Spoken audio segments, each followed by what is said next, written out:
Caríssimos e caríssimas, espero que vocês estejam bem. Nesse vídeo de hoje eu vou conversar um pouquinho sobre Émile Durkheim, um dos pais fundadores da sociologia. Não dá para ignorar esse carinha. Não dá para ignorar também o Max Weber e também não dá para ignorar o Karl Marx. São os três grandes referenciais dessa ciência, pelo menos na sua origem.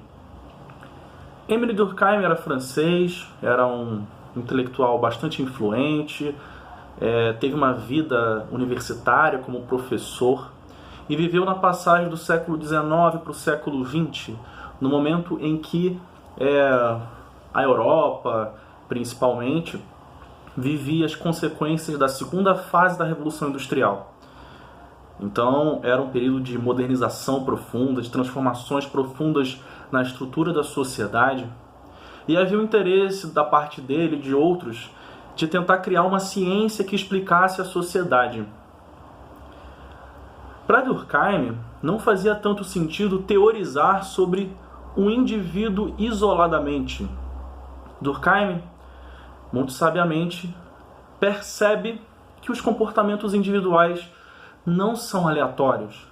Ao contrário do que parece no dia a dia, quando a gente vai fazendo as nossas coisas, nós não somos livres.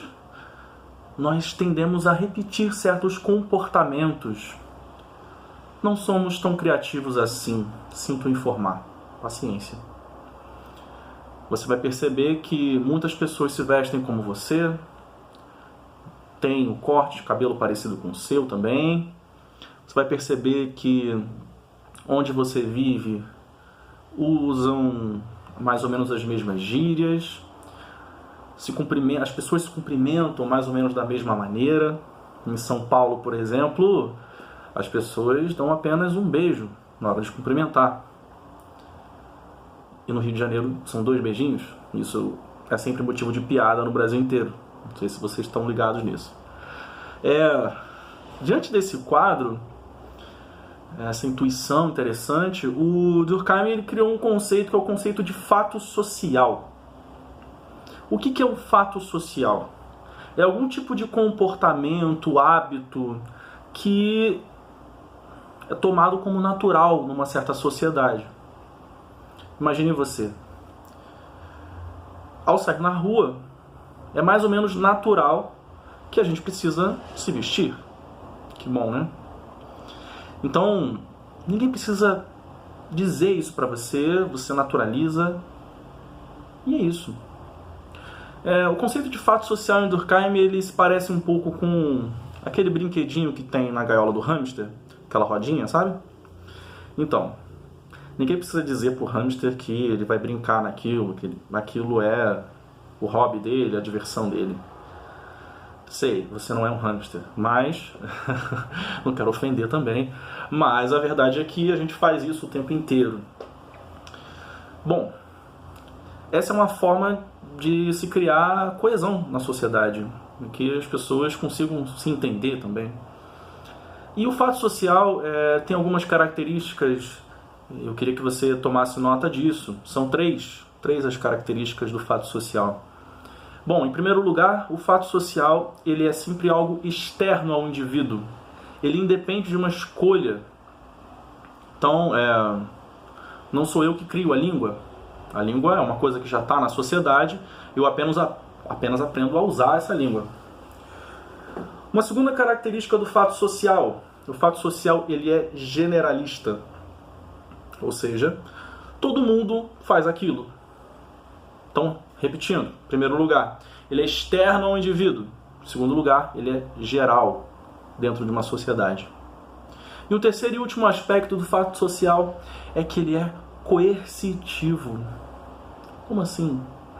Significa que quando a gente não se adequa aos fatos sociais, em geral, nós somos punidos, mal vistos, colocados à margem do grupo. Então imagine você chegar numa padaria falando em alemão. Você não vai ser bem recebido, não vai ser compreendido e vai haver um estranhamento naquele momento. Repare bem, para a gente poder encaminhar a conclusão desse pequeno vídeo, essa pequena reflexão. Diante desse quadro que a gente está vivendo, de isolamento, de quarentena, há uma sensação de angústia, de mal-estar em quase todos nós. Parece que tiraram a rodinha da nossa gaiola. Parece que está faltando alguma coisa na nossa vida. E bom, é como se tivessem tirado as referências. Aquilo que era típico do nosso dia a dia, cumprimentar alguém, abraçar, apertar a mão, beijar. Isso tudo pouco se perdeu e mudou de sentido. Então, talvez esse vazio, esse mal-estar, essa angústia, seja porque tiraram de nós uma série de elementos cotidianos que nos faziam um indivíduo em sociedade e não um indivíduo isoladamente. Então, vale a reflexão. Que tipo de fato social ficou desestruturado nesses dias completamente loucos que vivemos?